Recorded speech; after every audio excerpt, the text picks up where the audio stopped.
ঢাকার কোলাহলের মাঝে আছে এমন কিছু জায়গা যেখানে ঢুকলেই মনে হয় আপনি সময়ের স্রোত পেরিয়ে চলে গেছেন অতীতে। টিকাটুলির রোজ গার্ডেন সেরকমই একটি জায়গা যেখানে ইতিহাস, স্থাপত্য আর প্রাকৃতিক সৌন্দর্য একসাথে মিলেমিশে এক অনন্য আবহ তৈরি করেছে।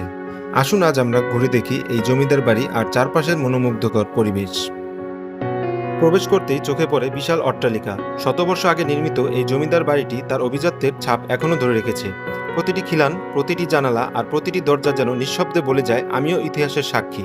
সূক্ষ্ম নকশা করা স্তম্ভ, প্রশস্ত বারান্দা আর উঁচু ছাদ দেখে মনে হয় এখানে একসময় হয়তো আয়োজন হতো জমকালো নাচ, গান, আড্ডা আর রাজনৈতিক সভা।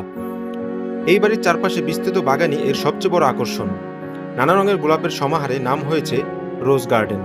একসময় নাকি এখানে এত ধরনের গোলাপ ছিল যে সেগুলোর সৌরভ পুরো এলাকা জুড়ে ছড়িয়ে যেত। হাঁটার পথে এখনও সেই সবুজের স্নিগ্ধতা আর ফুলের রঙিন হাসি দর্শনার্থীদের মুগ্ধ করে রাখে। বাগানের পাশে রয়েছে শান্ত একটি পুকুর।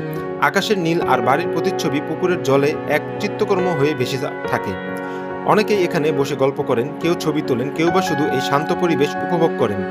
শহরের মধ্যে এমন নিরিবিলি মুহূর্ত পাওয়া সত্যিই বিরল।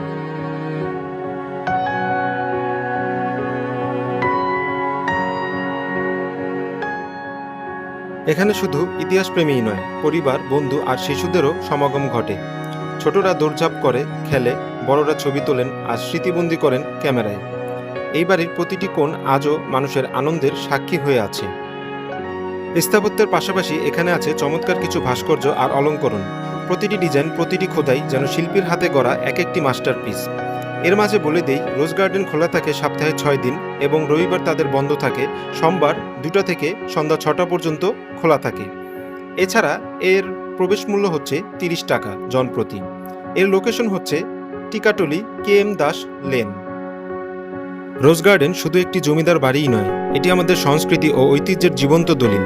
এখানে এলে আপনি পাবেন ইতিহাসের গন্ধ, সৌন্দর্যের ছোঁয়া আর এক টুকরো প্রশান্তি। ঢাকার এই রত্নটি ঘুরে দেখার অভিজ্ঞতা আপনার মনেও চিরদিন থেকে যাবে। ভিডিওটা কেমন লাগলো কমেন্টে জানিয়ে দিন, আর যাদের সাথে এখানে আসতে চান তাদের মেনশন করুন। ফেসবুক থেকে দেখে থাকলে আমাদের ফলো করুন, আর ইউটিউব থেকে দেখে থাকলে চ্যানেলটি সাবস্ক্রাইব করুন।